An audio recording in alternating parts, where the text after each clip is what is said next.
O ano 1977. 1977, meados deste ano. A cidadezinha, bem encostada, muito próxima a Ivaiporã, no estado do Paraná. Então, foi nessa época, meados de 77, próximo de Ivaiporã, no Paraná, ali havia um hotel, um pequeno hotel, na verdade, igual a esses de beira de rodovia, à beira de grandes rodovias, um desses hotéis frequentados por caminhoneiros, por viajantes, por vendedores.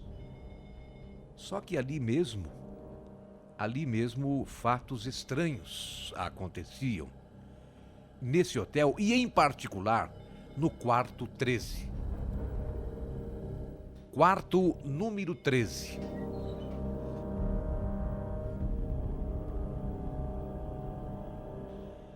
Todos os hóspedes negavam esse quarto. Todos os que se hospedavam nesse quarto, eles não conseguiam permanecer por mais de 1 hora. E já pedia, fecha a conta, fecha aí, baixa aí, me dá outro quarto. Ou saíam do hotel. Uns mudavam até de cidade, iam para outra cidade. Ninguém ficava, não permanecia ali por coisa de 1 hora. E quando o gerente do hotel, o senhor Oliveira, era o nome dele, perguntava o motivo, a resposta era igual, era sempre a mesma. Barulho, ruído, é porta que abre sozinha, é porta que fecha sozinha. Falavam todos para o senhor Oliveira, que era o gerente. Um dos hóspedes comentou que a televisão, ela às vezes ligava sozinha, sem ao menos um toque qualquer. Sem ao menos alguém se aproximasse da televisão, ela ligava sozinha e apagava sozinha. Teria que era sempre essa justificativa que cada hóspede tinha, que ficava ali, que desconhecia a história e que alugava então o quarto 13.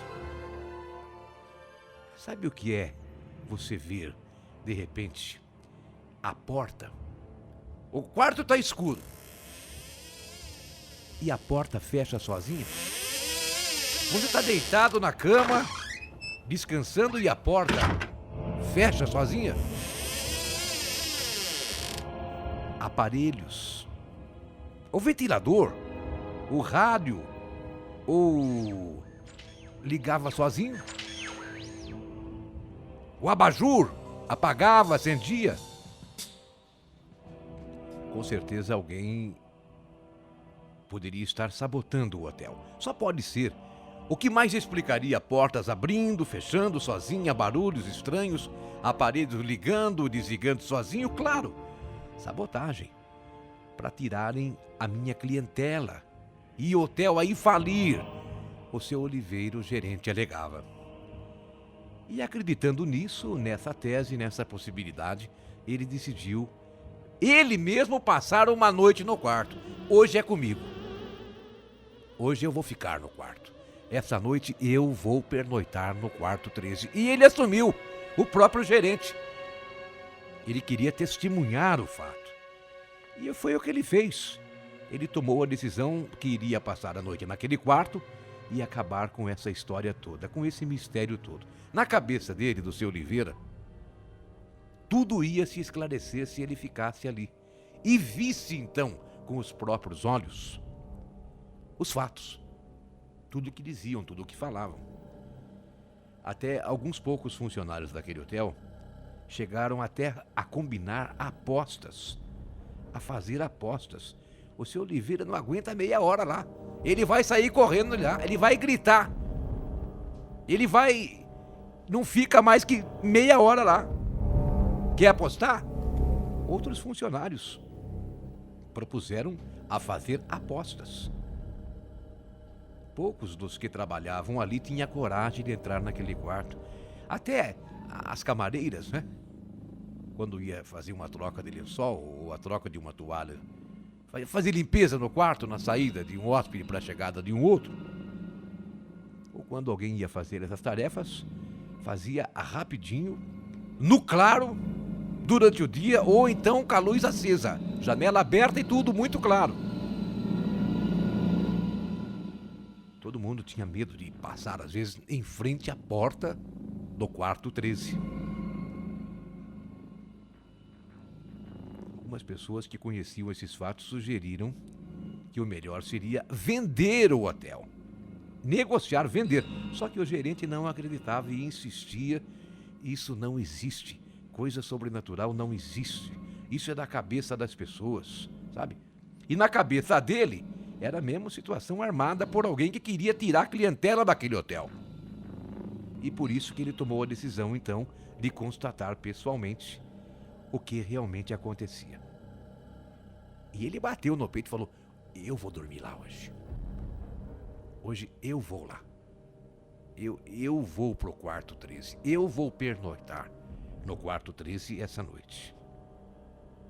E quando chegou o momento, já perto das 9 horas da noite, ele foi pro quarto. Não, aquele dia não alugou aquele quarto para ninguém, mesmo que chegasse um estranho desconhecido que desconhecesse a história.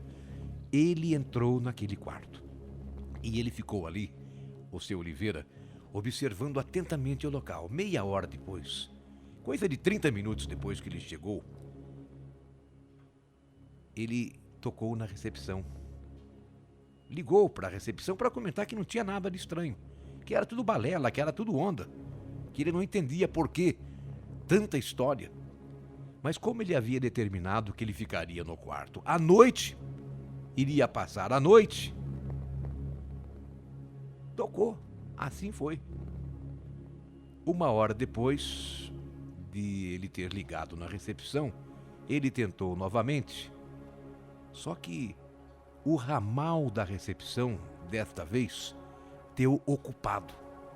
Ele insistia, chamava pelo interfone a recepção e o sinal de ocupado. E ele tentou, e tentou. Ia tentando enquanto tentava ligar. Ele estava tentando mais uma vez ligar para a recepção. Foi quando ele ouviu que o despertador, o rádio relógio, ligou sozinho. Não tinha uma sintonia fixa. Não tinha a sintonia de uma emissora de rádio.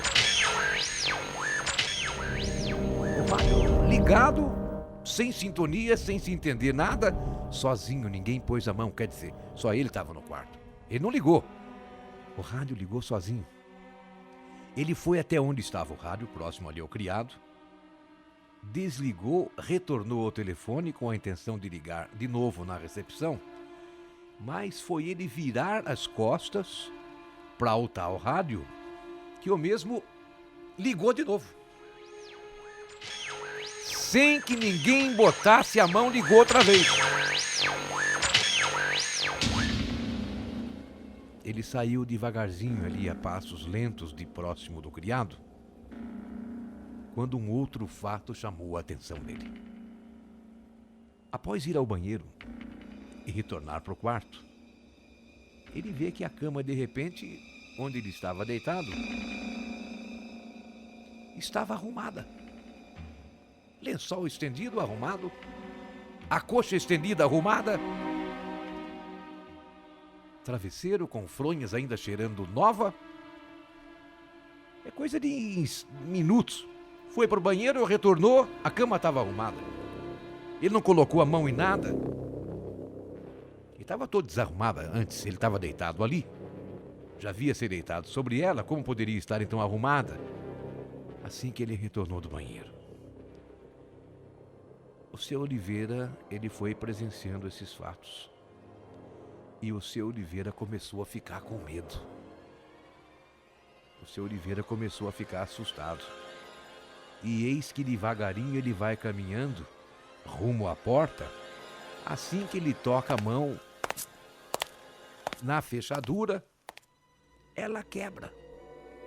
Assim que ele tentou sair do quarto, a chave quebrou na porta, na fechadura. Ele então volta e vai mais uma vez, pega o telefone e liga para a recepção pedir ajuda. Ele queria que alguém fosse até ali. Ele estava preso agora. Ele não conseguiu abrir a porta. A chave ficou enroscada na fechadura e o pedaço caiu no chão. Ele queria pedir ajuda na recepção, que alguém viesse ali para abrir a porta e nada. O telefone insistia, o ramal insistia, da recepção ocupado. Foram horas com coisas de tal tipo ocorrendo. Até que na manhã seguinte, no outro dia cedo, os colegas de trabalho do seu Oliveira resolveram ir até o quarto. Subiram até o quarto 13, até onde ele estava. Só que chegando ali, tentam abrir, ele não deu notícia, a noite inteira não ligou, não telefonou, não saiu, foi todo mundo lá ver. E tenta abrir a porta, só que ninguém consegue. Não tem como. Até que alguém meteu o pé na porta. Até que arrombaram a porta. Ao entrarem no quarto, seu Oliveira estava na cama, sentado. Estava sentado na beirada da cama. Assustado. Parecia em estado de choque. Ele não falava nada. Ele não dizia nada. Aliás, ele balbuciava algumas palavras, sem que ninguém entendesse.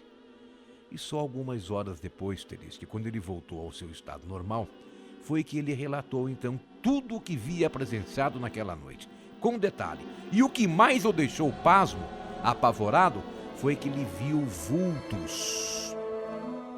Na madrugada, ele via vultos de pessoas que pulavam a janela e todas elas com cordas no pescoço.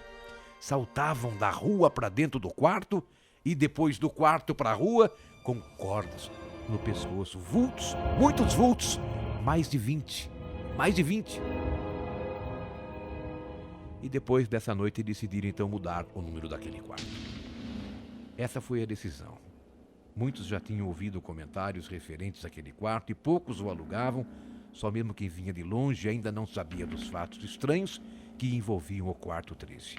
Mudaram o número. Colocaram 103. 103 no lugar do 13.